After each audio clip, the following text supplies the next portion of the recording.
Anyway ho, eto na nga, pag-usapan na po natin itong nangyayari dito sa Davao. Kasi alam nyo, mga kababayan, kung papansinin ninyo, noong mga nakaraang araw, yung kanilang hinire na attack dog na si vlogger si Claire Castro. Hindi natin niya alam kung kaano-ano ba ito ni Franz Castro, pero yung ugali, pareho silang hindi maganda. Ito hong si Claire Castro, si Yusek Claire Castro, isang presidential press officer ang tawag nila.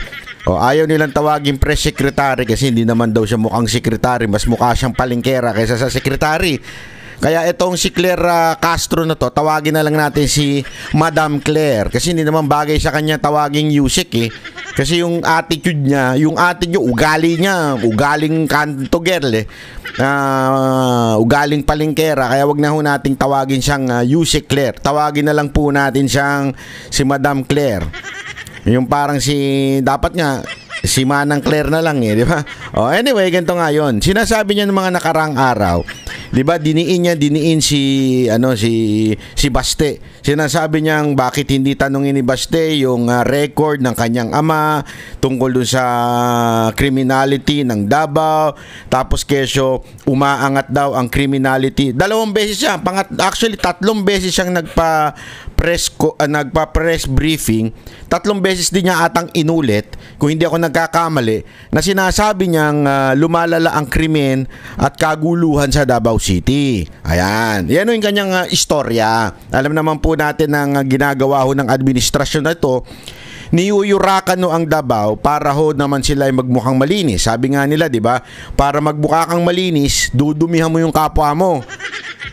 Ganun po ang ginagawa nito pong Claire, itong si Claire, si Madam Claire. Ganyan ang ginagawa niya, dinudungisan niya ang Davao. Ang hindi niya naintindihan, dahil nga alam mo, parang pinulot lang ito sa kanto, wala akong alam mo ito, ayoko naman tawaging bobo, pero sa totoo lang, napaka-ignorante nito kasi hindi niya alam na tinanggalan ng police power si Mayor Baste Duterte. Tinanggal sa kanya yung command. Ibig sabihin kasi sa mga ordinaryong mga city, usually nasa kanilang mayor yung command ng police. Dito sa Davao, tinanggal kay Baste. Kaya kung mapapansin ninyo, hindi nakagalaw si Baste nung panahon ng KOJC siege dyan sa Davao. Kasi tinanggal sa kanya yung authority para mag-control ng police sa Davao. Ang dami hong ginawang katarantaduhan dyan para tanggalan ng power ang mga Duterte. Panghihiganti ng mga animal na yan eh.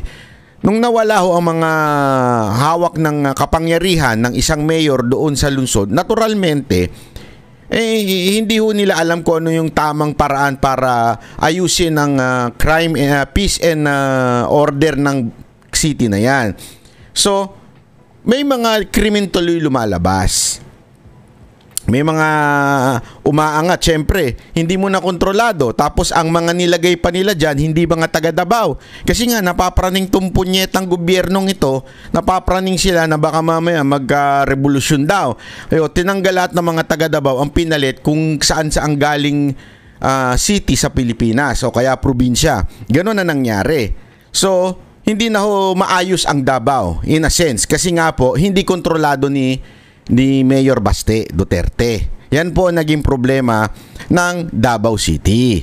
Tapos, inaraw-araw yan ni Madam Claire na kesyo magulo ang Davao, kesyo ganito, di ba? Sa Davao naman yan, kesyo ganyan. Di ba lagi siyang ganyan eh? Atakdok talaga eh. Kesa napurihin at gawa ng magandang balita ang administrasyon ni Marcos, yung kanyang boss, ang ginagawa ko hindi atakihin ang mga Duterte. Yun na nga, ang problema, nagmumukha ho siyang tanga. Kasi nga hindi niya alam na wala na kay Baste yung kapangyarihan ng pulis. Ito pang masama. Ang katunayan niyan, sa isa sa mga krimen na nangyari dyan, alam naman po natin yung stage na krimen, yung meron daw ninakawan na pawn shop, yung nagmukhang tangan 3, mantakin mo, isipin nyo to ha, yung kanilang pang-escape na na motor, sira pa. Tapos 3 silang nakasakay. Tapos may bit-bit silang baril. Ngayon gun ban. Alam nyo ba ibig sabihin ng gun ban? Ibig sabihin ng gun ban, kahit pulis, bawal magdala kung hindi ito naka-uniforme. Kung hindi ito duty, bawal po ang pulis magdala. Kaya nga kung kailangan magdala ng pulis, kailangan naka-uniforme po sila. At meron po yan exemption. Yung kanilang departamento may kanya-kanyang exemption. Ibig sabihin, mahigpit po pagdating sa pagbibitbit ng armas. At kung makikita nyo naman, kaliwat kanan ng checkpoint ngayon sa buong Pilipinas, kahit po sa Davao, kahit hindi ho gun ban, kaliwat kanan ng checkpoint doon. Papasok ka pa lang doon sa lungsod, may checkpoint na. Bawal nga daw ang mga kutsi-kutsilyo, mga balibalisong Paano pa kaya yung isang mahabang baril na nasa bag, na obvious namang baril? Di ba? Siyempre, alam nyo mga kababayan, ang dali-dali naman malaman kung baril yan kasi ang laki-laki ng bag, tas ang parang ang payat niya, wala siyang laman, di ba? Parang baril lang ang laman. So, kitang-kita ho yun. Mantakin yung nakapasok nang walang sumisita. Hindi naka-uniforme. Tapos, 3 silang nakaangkas. Di ba? Tapos, sira pa. Gagamitin mong anong tawag dito? Nanakaw. Tapos, sira yung motor. Di malaki gumamit ng maganda-gandang motor para man lang sigurado makatakas kayo. Di ba? Yun ang senaryo. Ito pa matindi. May lumabas na balita. Dito sa balita na ito na grabe ho, papakita ko sa inyo. Sa ano ho ito sa Facebook lumabas po itong from DXDC. Ayan papakita natin wait lang kasi hindi pala nakaano to. Ayun, anyway, naka-blur naman pala yung mukha niya so hindi na rin natin maipakita. Dito sa isang local news. Okay? Pakita lang natin. Isang local news po ang nagsabi ho na itong nahuling suspect. Suspect ito ay ano daw po. Ayan. Wait a minute. Ayan. I-ano lang natin. Pakita natin. Ayan. Ito yung suspect na nahuli doon diyan sa stage na na crime. Ito. Ayan. Pakita natin. Ayan, hold up sa pawn shop sa Ilustre. Pangdaot sa mga Duterte. Itin-translate din natin yan. Huwag kayong mag-alala. Sa mga hindi po nakakaintindi ng Bisaya, translate po natin. May kaibigan po tayo ng magaling mag-translate. Ang pangalan niya si Chat. Ang apelido niya, GPT. GPT. Ganon, Sabi niya dito, muling nilinaw ng isa sa mga suspect na naganap, hold up sa pawn shop sa Ilustre. Paninira sa mga Duterte. Muling nilinaw ng isa sa mga suspect sa naganap na hold up sa Hanas Pawn Shop noong February 26 sa Ilustre Street, Davao City na isa sa mga motibo ng krimen ay para paninira sa pamilya Duterte. Umamin po. Yang nahuli na yan, nasa baba na yan, di lang nagkasya sa screen natin. Anyway, naka-blur naman yan. Yang nahuling suspect, inamin niya na talagang ang motibo nila ay siraan ang pamilya Duterte.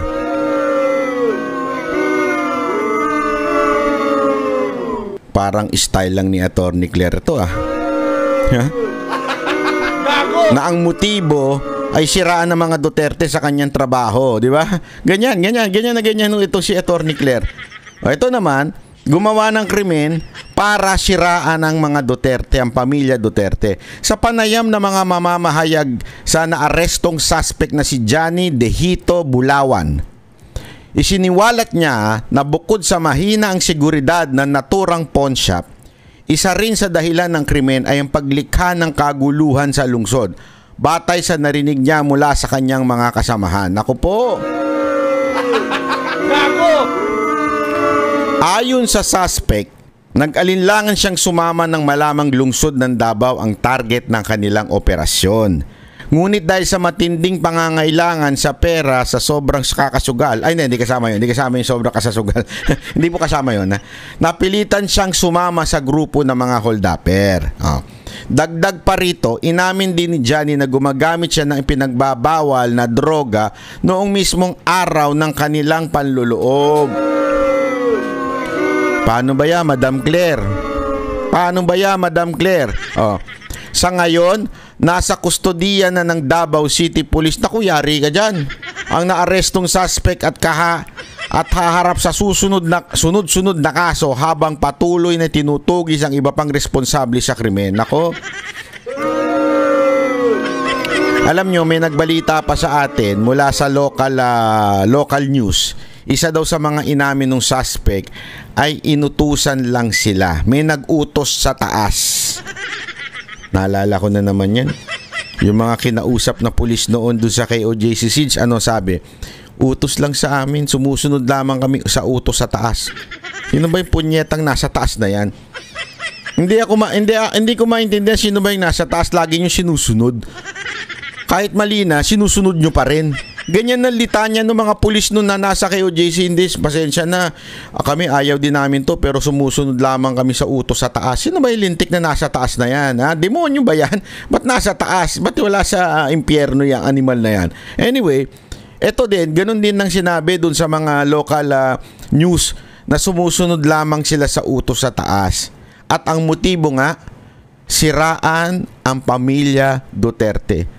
Maglikha ng kaguluhan sa Davao City. Yan ang kanilang motibo. Alam nyo mga kababayan, hindi ho maganda ito ha. Parang naalala ko tuloy yung panahon ni Ferdinand Marcos Sr., di ba? Ano ba yung ginawa ng Ferdinand Marcos Sr.? Lumikha sila ng gulo nun, di ba? Para magdeklara ng martial law ang si Marcos Sr. noon. Kesyo yung basta gumawa sila ng eksena noon para magdeklara po ng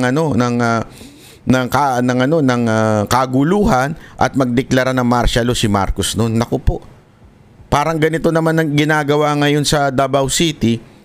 Para, ewan ko kung magdideklara ba sila ng martial law sa Davao City. Kasi posible po yun di ba? Na yung Davao City lang may martial law. Nangyari po yan noon, di ba? Na I think yung nagkaroon ng rebellion, dineklara doon sa lugar lang na yun na martial law. So dito, hindi kaya inutusan sila na maghasik ng lagim sa Davao City para po, one, masiraan ang mga Duterte. Alam naman natin yan ng Exhibit A ng Duterte family. Yung ang Davao ay maayos. So hindi kaya yan ang dahilan, sisiraan ng Davao City para po sa kanilang pangalawang nais mangyari. Ano po yun? Martial law. Di ba ho? Hindi kaya gusto nilang mag-ano rin ng martial law? Para ho magkaroon talaga ng matinding kaguluhan dyan at control, ika nga. Kaguluhan sa mga namumuno pero control. Ibig sabihin, amin na to. Walang gagalaw dito. Lahat ng mga meron dito, sisikwatin namin. Hindi kaya ganun ang motibo? Hindi, isipin nyo na mabuti ito Kasi yan ang pwedeng maging dahilan Kasi alam naman natin ang ang kahinaan ng administrasyon na ito ay Mindanao. May pattern po 'yan. Ang kahinaan po ng administrasyon na to ay Mindanao. Aside from that, ang isa sa mga kahinaan pa ng administrasyon na ito nung una ay ang media.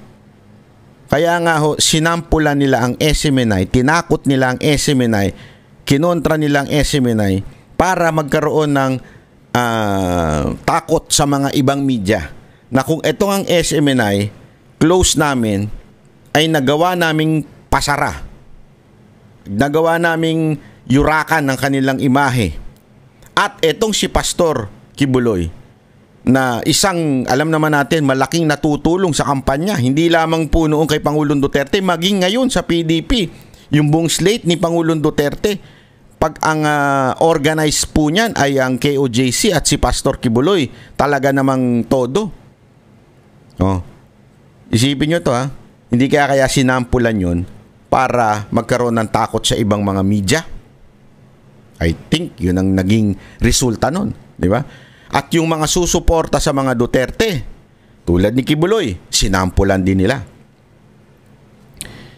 Kaya eto, sa tingin ko, itong sa Davao, sasampulan nila ang Davao City.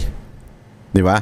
Pag sample nila sa Davao City na, kayo mga taga Mindanao, tigas ng ulo nyo sasampulan namin ang pinakamalakas na lungsod sa Mindanao. ang Davao City. Pag sinampula namin yan, siguradong susunod ang lahat ng city sa Mindanao. Isipin niyo mabuti yan. Yan ang maaaring mangyari. Kaya ito ho'y nakakatakot. Hindi po ito tama. Mali na po itong nangyayari na ito. Ito po ay isang pagsira ng demokrasya sa Pilipinas. Dahil, alam mo yun, for the first time in our country, saan ka nakakita? Talagang yung effort ng gobyerno para siraan ng isang pamilya Duterte, mula sa Kamara sinisiraan, mula sa executive sinisiraan, nag-hire pa sila ng attack dog, 'di ba? Para siraan ng mga Duterte. Ito ba coincidence lang? Hindi, isipin niyo mabuti, coincidence lang po ba ito? Ha? Coincidence lang po ba ito na kung saan yung bagong press secretary, panay ang banat sa Davao City, panay ang banat kay Baste. Sabay naglabasan itong mga to.